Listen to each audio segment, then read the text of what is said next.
It's the Vancouver Hockey Show back once again. Andrew Wadden with one half of the Healthy Scratches, Nic Hauka. And look at that. We got Bob Moj Marjanovich from Black Press Media joining us. Moj, thanks for joining us. And I know you've been covering this team forever. So really want to get into some of the politics, if you will, around the team right now. But okay, hold on. First off, Nic Hauka? Nic Hauka sounds like a seventh defenseman for the Wild or something.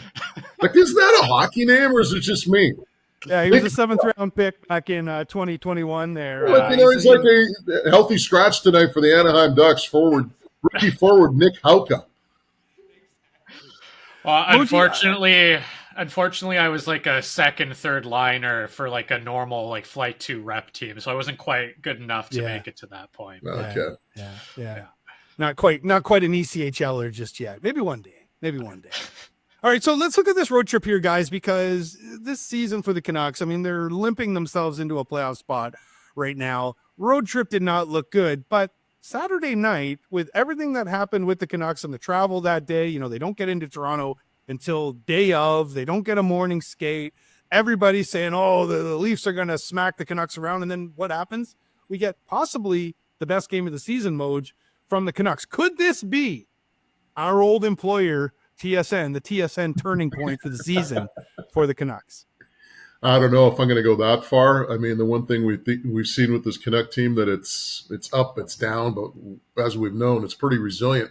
The thing that the more I think about that game in Toronto, fellas, is the fact that, players are creatures of habit, right? I mean, athletes are creatures of habit. They have their routines. They have everything.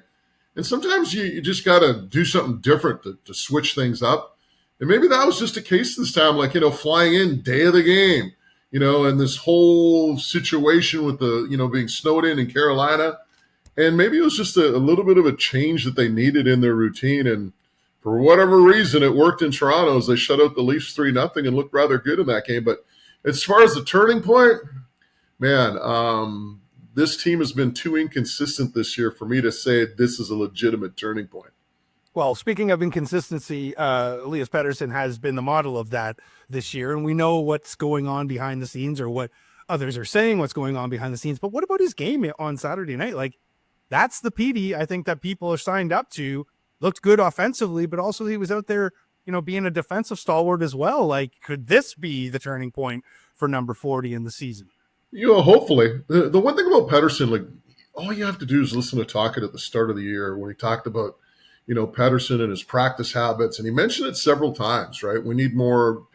Petey's got to be, more. He has to buy into practice more. I mean, there's that quote where he talked about the fact that, Sidney Crosby Elias takes 21 timers in practice. Sidney Crosby takes 100. We've got to get Petey to take 100 one-timers, like practicing, right? So, like, the entire time I've kept hearing all of this stuff coming from Rick Tocchet and even from the organization. They need more of a buy-in from Elias Pettersson. It's interesting. When we think about great athletes, we always think they have this God-given talent, right? And they do. But it's the superstars, it's having that God-given talent in combination with an outstanding work ethic. Andrew, you've been around radio long. I mean, you've interviewed, you've been on listening to tons of interviews with guys. How many times have you heard somebody that joins a team and you ask them about a Crosby, or you ask them about a Barzal, or you ask them about a Tace, whoever, or McKinnon? What surprises you most about this guy, or what have you learned about him? And it always comes back to the same answer. They always say, I can't believe how hard this guy works, right? And that's where the Canucks got to get Petey to and get him more invested. Now, to me, that's a big question. Either you have that passion or you don't. But the good side is he played with some passion against the Leafs. Now, hopefully he can carry it over, because the other thing, too, is sometimes as an athlete, and it's tough to explain, but you think you're trying, and you are. It's not like you're going out there and you're going, I'm just going to go through the motions. You believe you're trying. But when you find that extra gear that people always talk, I always say the extra 5%, it blew me away one night when Travis Green said the exact same thing. He goes, we got to get that. Can't remember who the player was, but we got to get that extra 5%. But when you get that extra 5%, you get that extra gear. That's the difference between Elias Pettersson and the way he played in Toronto and the way he played earlier in the trip. Is this something that's kind of new with Petey, or has this been an issue for a long time? Because they obviously decided to extend him, right? So is this something that they're seeing a progression in, or has this kind of always been a problem for I him? don't know if it's always been a problem, but it's something they want more out of him, right? I mean, he's working hard, but they want him to take that to another level because that's going to guarantee you your consistency. I mean, being a good player and being a great player, anything you do in life, it's about habits, right? It's about developing those habits. And if you develop great practice habits, well, guess what? Those habits are going to carry over in a game. What's the old expression? The harder you work, the harder it is to surrender. And I think that's what they want to see from Petey. And maybe they've had it in the past, but I think ever since he's gone into this tailspin or this funk for the last year, it's really come more to the forefront. Is there maybe kind of a lack of that on the Canucks roster to lead by example to show him that? I know he's 26 now and he should kind of be starting to come into his own, but is there a veteran that kind of has that work ethic that he can Well, maybe follow? that's why you have this little rift between Petey and Miller, right? I mean, nobody's ever really discussed why they have a rift. I mean, there was a quote from Brad Richardson. He was on one of the podcasts and he said, that Miller was really hard on Petey, and I think that might part of it. Hey, I was there that day at practice when they had that little set to, and the way it went down was Miller kind of cross-checked Petey, and Petey, it was by the blue line, and Miller kind of cross-checked him. Petey took like 2 steps back and then took a swipe at JT Miller's shins with his stick, like he slashed him. And Miller's words were like, "You didn't effing like that, did you little baby?" But, to me, it was like, first off, we were kind of surprised at the verbiage, right? Like you could tell there was some venom there. But I think what it was just basically Miller wanting to, get more out of this guy, to get him more into the fight, to get him more involved, right? So I think that's one of the things, like when you look at certain players on the team, like a JT Miller, who's your, ultimate alpha male, versus a guy like Elias Pettersson, who's a little laid back and doesn't show that emotion. That's what I think Miller wants to see out of Pettersson. He wants to see this guy more emotionally involved. And I think that's why you probably have the rift between the two. Yeah, well, is this just who Petey is, right? Like, I know JT's trying his best, but like, can you win with Petey? Like with the sort of nonchalant mentality he has and the fact that like he's proven that his skin can be really thin at times as well. Whereas JT kind of just says, fuck it. I'm going to take this team by the horns and run with them. He feels like he's you win with over Elias Pettersson. I know people want to talk about the age, but like I think the Canucks want to win, right? So well, that's the great question, right? Because if you look at a guy like Miller, let's face it, Rick Tocchet played the game a certain way. Certainly. I think he probably align more with, say, JT Miller than he does with Elias Pettersson.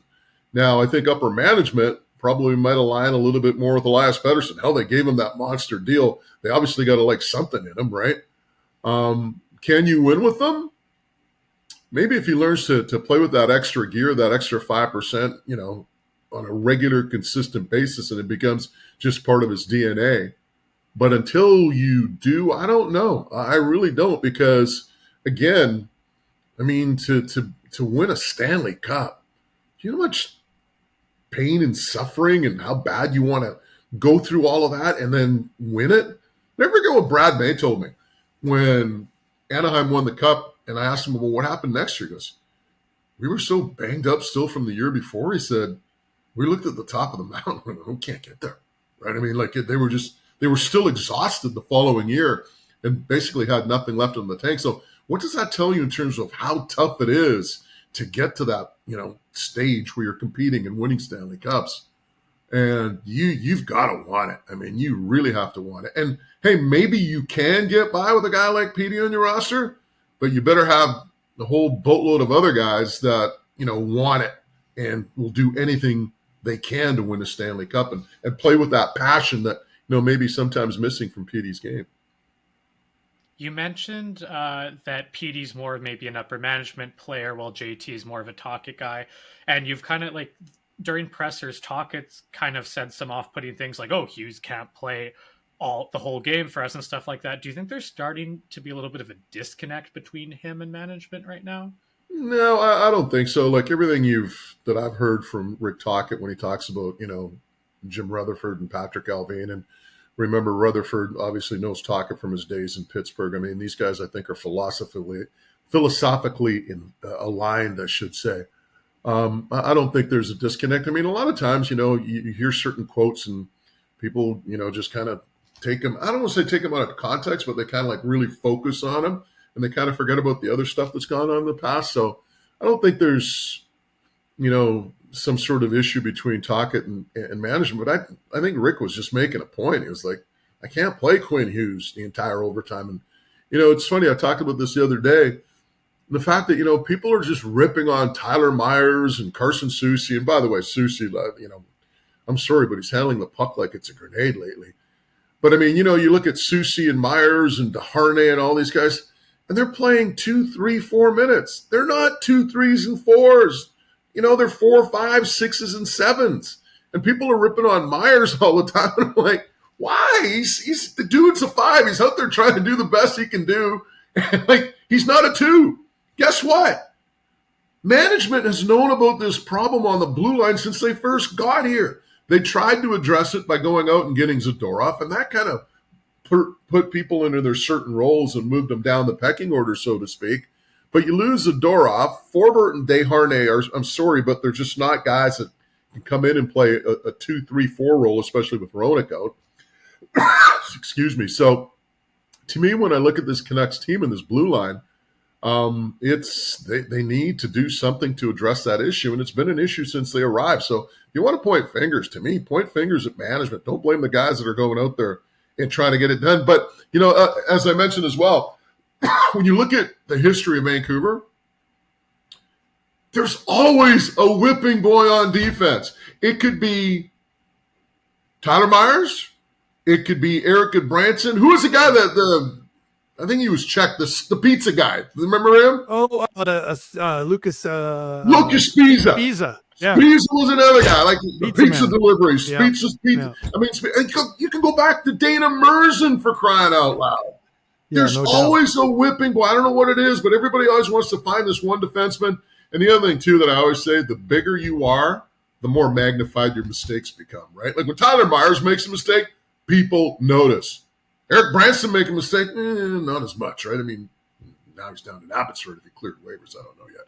But the bottom line is, the bigger you are, for whatever reason, people just notice your mistakes and they pile on you even more. It happened with Bertuzzi at the start of his career. Same thing when he was struggling. Like people look at him and they rip on Bertuzzi all the time. Well, it is what it is. Even the Sedins were getting ripped on when they first came into the league as well. Now they slow started and they had so much cachet behind them, and obviously they became the players that they became. But let's stick on this for just a minute, though, because I think it was our pod right before we took a break or before Christmas. But I proposed, listen, the window is now. Like you got the pieces in terms of you got the top flight center, you got 2 right now. You got that top flight defenseman. I know the defense needs some work. And you got some great goaltending, whether it's, Lankinen or Demko, right?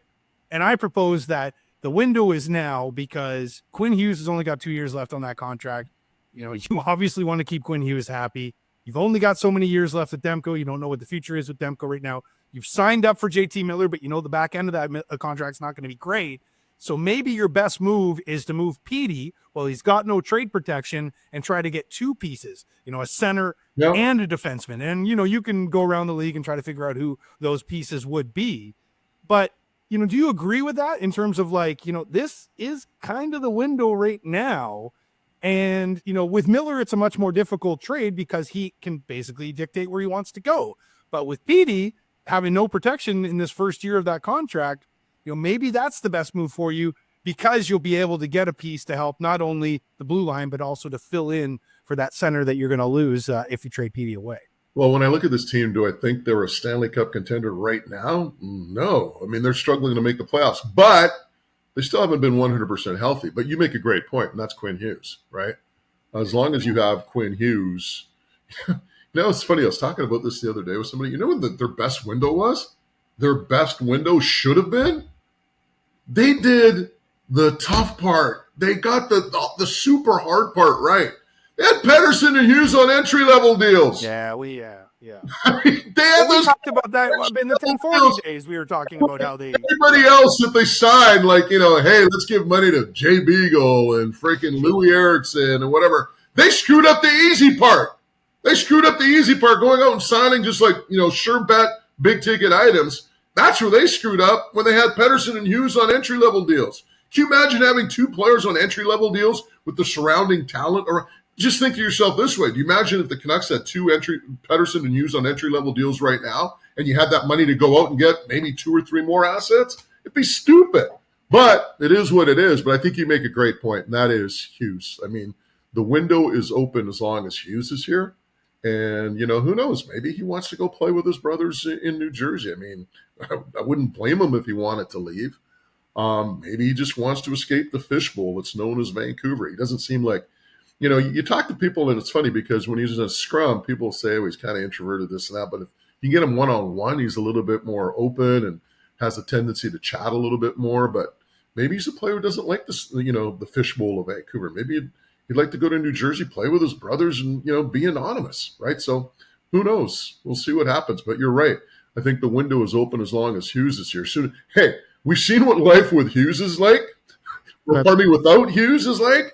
I don't want to see that over an extended period of time. Well, what do you think then in terms of, this dressing room right now? Like, can they coexist, PD and JT? Like, is there a world where one of them doesn't get traded here? I think they can coexist. I mean, Andrew, you've been in work situations where people didn't get along. Yes, I certainly have. You don't name any names, but yes, I have been in that situation. Hey, I've been in a couple of those situations. It's just, you just find a way to work around it, right? You just be a professional, go do your thing. And it is what it is. So that's what they got to get to. I mean, I think the other thing too that kind of hurts is that when it comes to I don't know if there's a real somebody who can be like a moderator or a go-between between the two guys. Like, I don't know if the room is strong enough that if you had, maybe like like when Richardson was there, he talked about trying to talk to Miller and said, hey, got to ease up on the guy. Who's that guy now? Maybe it's Tyler Myers. I don't know. Is it Hughes? Maybe it's Hughes. Yeah, I think maybe it's Hughes, but maybe you need a couple more guys like that, a little bit more quote leadership in the room. Maybe that's probably one of the issues in terms of why this relationship has become an issue. Have you ever seen a team in the past kind of with a situation like this overcome it and be successful? Yeah. I mean, I'll give you a football example. Never mind hockey. Julio Caravetta, our color analyst on the Lions games, he loves talking about the story that prior to the Grey Cup win in '94, when the Lions beat Baltimore at BC Place Stadium, they had a fist fight in their dressing room, their locker room. They had a fist fight. 2 guys went at it, started swinging prior to the start of the game, right? I mean, this stuff happens, right? It does. And people don't get along, but you find a way to, just go out there and do it. I mean, you look at the history of sports. Look at the Oakland A's in the mid-'70s. Those guys hated each other. Like, Reggie Jackson and Sal Bando and Kappa, all those guys. So, I mean, you've seen teams win championship. Look at the Yankees, right?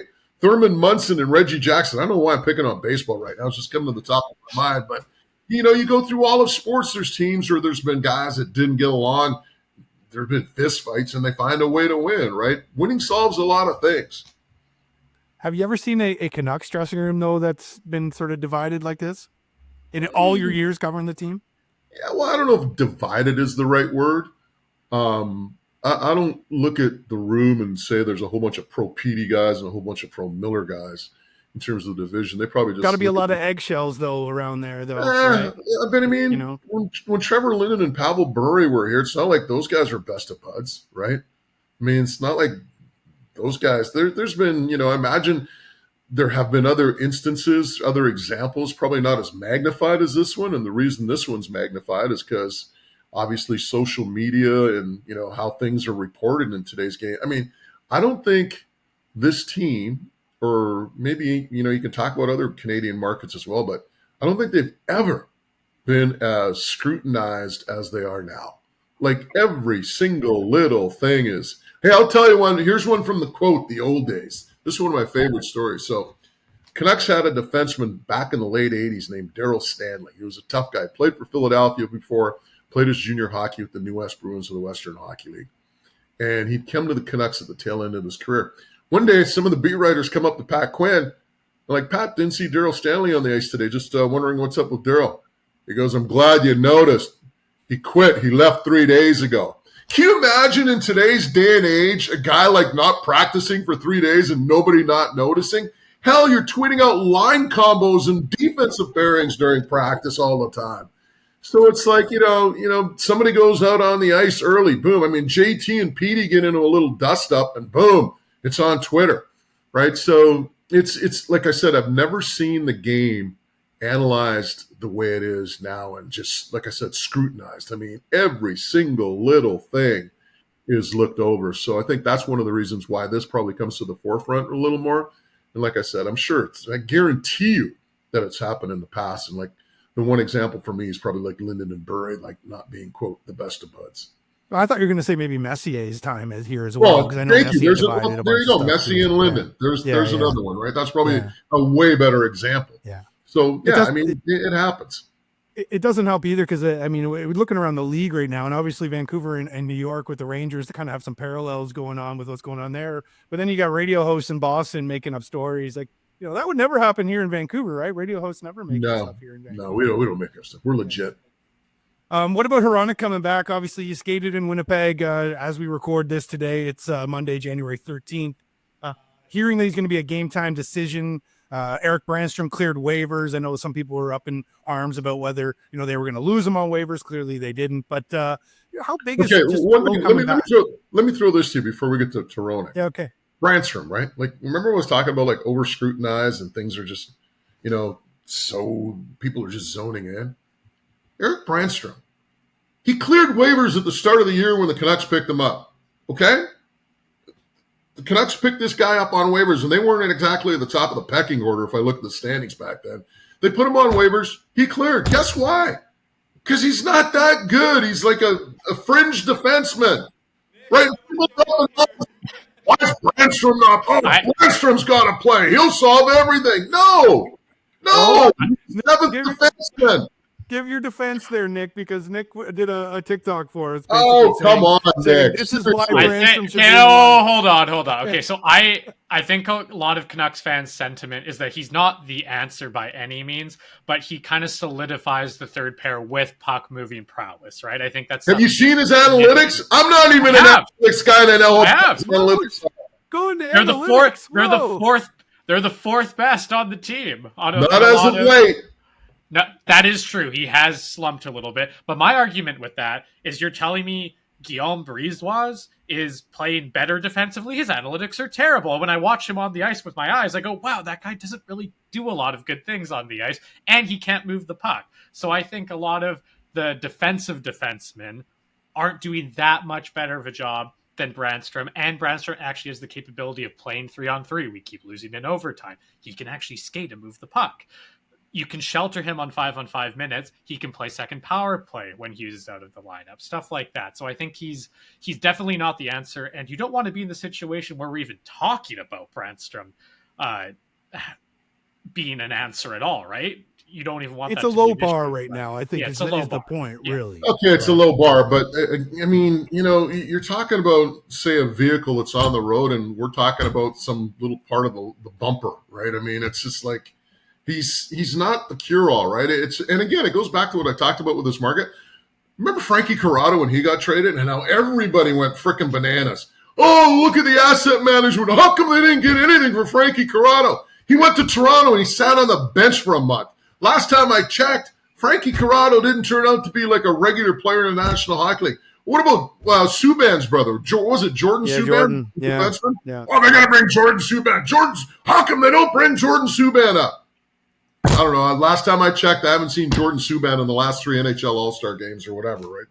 It's just, I think it's just, again, how people just look at this thing and sometimes they just over-focus, just focus in too much on a situation. And, like, to me, for, like, Brandstrom, like, honestly, like, we're talking about a seventh defenseman. The problems on this team are much, much deeper than that. Yeah, I think it's the puck moving though, right, Nick? And I see your point, and I see your point too, Moj, in terms of defensively he's a liability, and Tocchet. Like if you're a liability to Tocchet or Foot or any, on the coaching staff, like they're not going to have a long leash for you. But you're right, Nick, in terms of he's the only guy that really can puck move outside of Quinn Hughes. Now Phil Hronek's back, so maybe this just becomes a nothing story.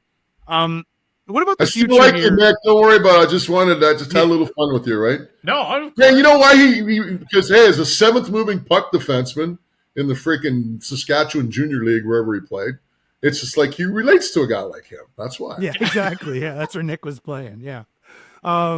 What's the future then for a couple of people in particular? But let's start with the goaltending.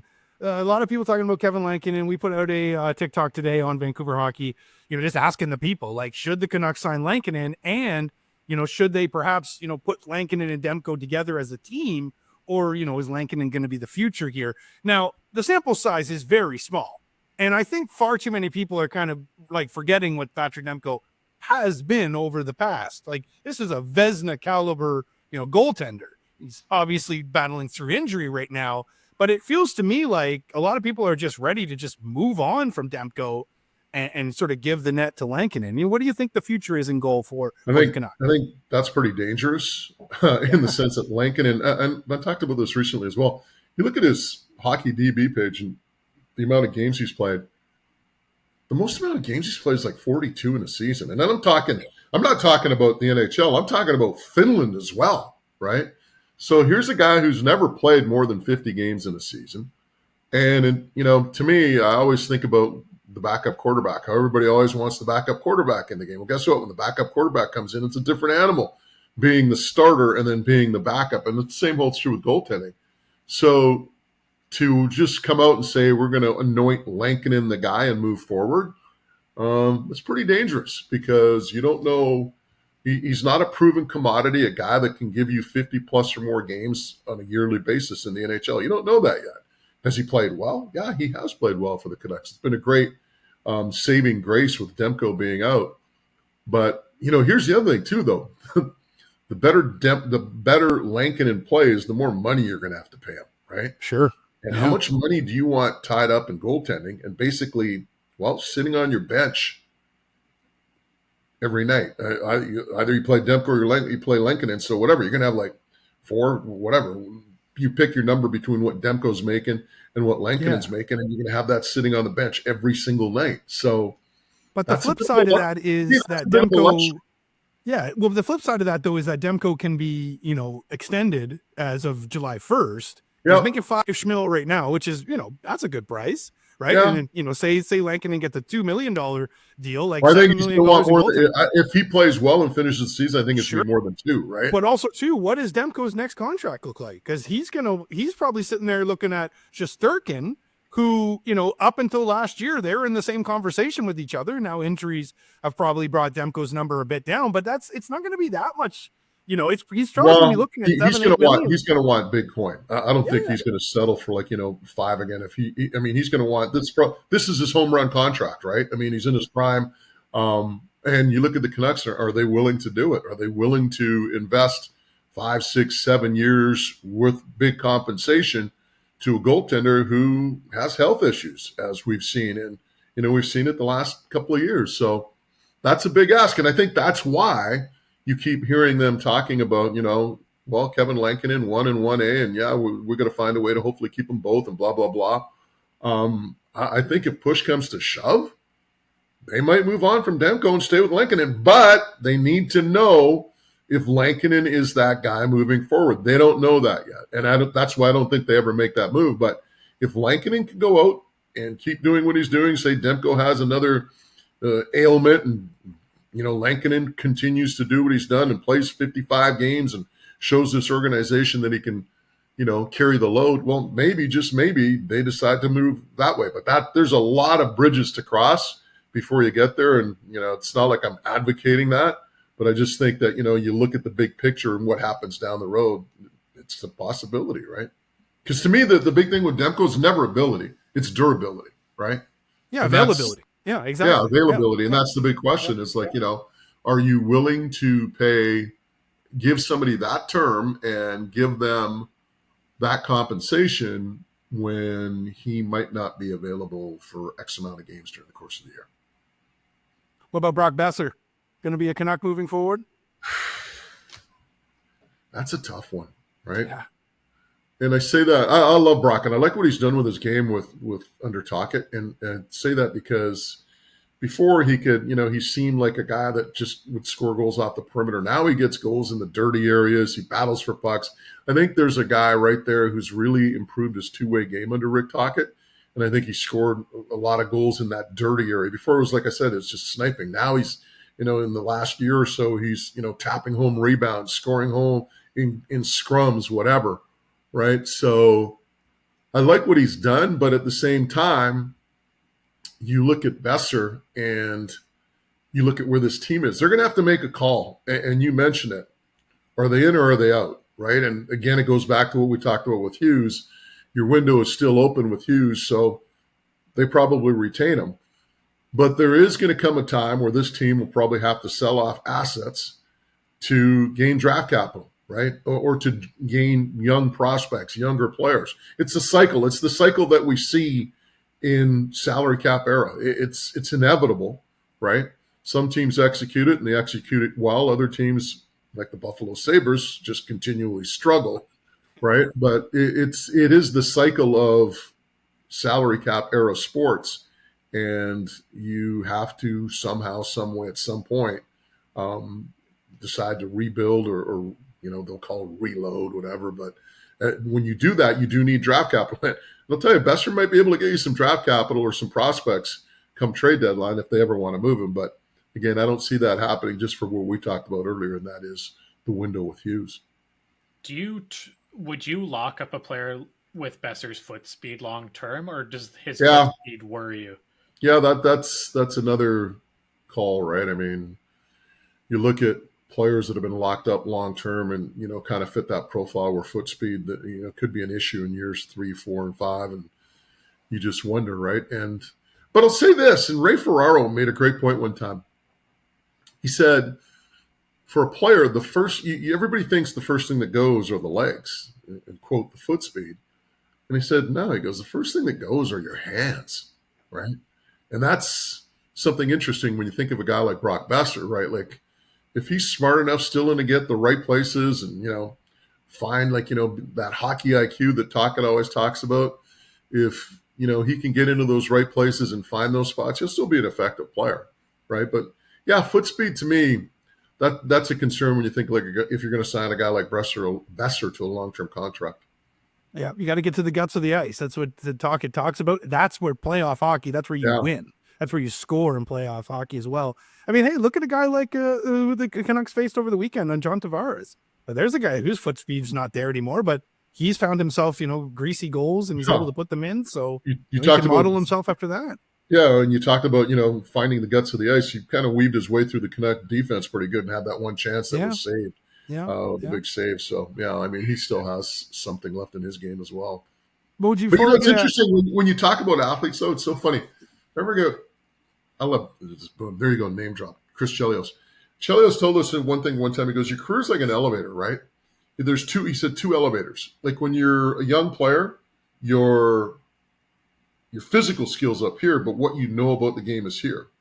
And it slowly goes like this. Like by the end of your career, you know so much about the game and how to play it and, things you didn't know when you were 21 or 22, but your physical skill has declined. So it's like these two elevators. And I guess the ideal thing is to have both elevators like near the top floor. And that's like when you're playing your best hockey and you're in your prime, so to speak. But it's interesting because you talk to any athlete, any sport, and, if they're 30, 34, whatever, and if you knew what you knew now when you were 21 or 22, and they're like, oh man, right? Like, and that's the thing. So maybe that's something that, occurs as well. Well, as we record this right now, they have the last spot in the wild card right now, 48 points. They are 5 points out of third place in the Pacific. I think, barring a good run for them or a dip from the guys that are holding down those three spots, I think the Canucks ultimately are going to be battling for a wild card here. So gun to your head right now, we're just past the midway point with the Canucks. They played game 42 on Saturday night. Did they make the playoffs, Moch? Yes. I think, and here's the thing too, they've had so many guys banged up, right? And it's funny, we're talking about Besser. When he had that concussion that he suffered in LA and he came back, and I was talking to him about Miller, and I said, how long does it get you to get back up? How long did it take you to get back up to speed? after being out of the lineup. I think it was 7-8 games after that hit by Janot. And he said, it's just kind of coming back right now. And this is almost like 2 or 3 weeks after he came back, right? And, talking to Dakota Joshua as well, right? I talked to Dakota Joshua one day, and it was funny because I wanted to do a story on everything that he went through. And we've kind of, developed a pretty good relationship. And he kind of said, yeah, okay. And then a couple of days later, he changed his mind, which is fine, right? The one thing he said, he goes, I want to do it. He goes, I want to have my swag back. Right. He goes, and there's another guy that missed a whole bunch of time, comes back, and he was starting to find his game a little bit, I think, and then he got hurt again. Right. JT Miller missed a whole bunch of time, and he hasn't been the same. We've seen flashes of JT Miller where he's looked real good, and then flashes where, he's just hasn't been the force that he has been in the past. Same thing with Pettersson. Right. The thing is, once they get everybody back and once they, get a little bit of cohesion, get a little bit of that confidence back, I think this team will be fine and will make the playoffs. But, we'll see. And, it's funny. I wrote an article about this for Black Press a couple of weeks ago, maybe about a month ago. I touched on just that. The key was no more injuries, right? And that's the big thing. You can't afford to have these injuries continually plaguing you throughout the course of the year. You need to get everybody like relatively healthy, 90% or whatever. You can afford to miss maybe one guy, but you can't have all these guys that are just kind of getting back into the lineup and trying to find their game. But like I said, I think the Canucks will be fine when it's all said and done. Yeah, and I think that the Rutherford regime as well have a few tricks up their sleeves. Jimmy loves to make a big deal. Yeah, and here's the other thing that I'll throw into the mix too. Once they get everybody back, all this adversity they've gone through, yeah, it helps, right? I mean, totally. People don't realize – it's funny, like when you look at Boston and how they lost to Florida, it reminds me of so many teams that go through a season and their season's a cakewalk. And, okay, boom, name drop. Scott Bradley, the assistant GM of the Bruins. We talked about this one night. See, I'm just doing it, whatever. I love it. But Scott Bradley, we're talking in the press box, and I've known Scotty for ages. He talked about the fact that when we played Florida that year, the record-setting year, however how many wins and points they had, they never faced any adversity. They never did. And all of a sudden now you're in a playoff series and you're down like, 3 games to 1. You're like looking around going, what the hell's going on? And I know this firsthand, and I'll tell you why. I played junior football for the Richmond Raiders in 1986. We killed everybody in BC. The only team that could actually score on us was the Okanagan Sun. We beat them like 35-7 and like 42-14 or whatever. We gave up 3 touchdowns the entire year. We'd play the Lomas. We beat them like 75-0. We played Renfrew. We beat them like 82-0. We just crushed everybody. Then we play the Regina Rams at Mineru Park in Richmond in what was the Canadian final. Next week they played Burlington from Ontario and they beat them like 82-0 or something. They hung up 28 on us in the first half. We're in the huddle. We're like, nobody knows how to react. Nobody's like, what the hell's going on? Like, everybody was completely freaked out because we hadn't seen that adversity all year long. And so when I see these teams that, they cruise and cakewalk through a season and then they finally get some adversity and they just don't know how to react. And that was the thing with the Bruins a couple of years, or when they lost to the Panthers. They didn't have a clue. So when you look at the Canucks and everything that they've gone through this year, I think it's made them a lot tougher team. A lot tougher than, they've gone through way more adversity this year than they did last year, right? And maybe, just maybe, this is the year that maybe they take another step in the playoffs. You never know, but if they did, it wouldn't surprise me at all considering all the crap they'd had to fight through during the course of the year.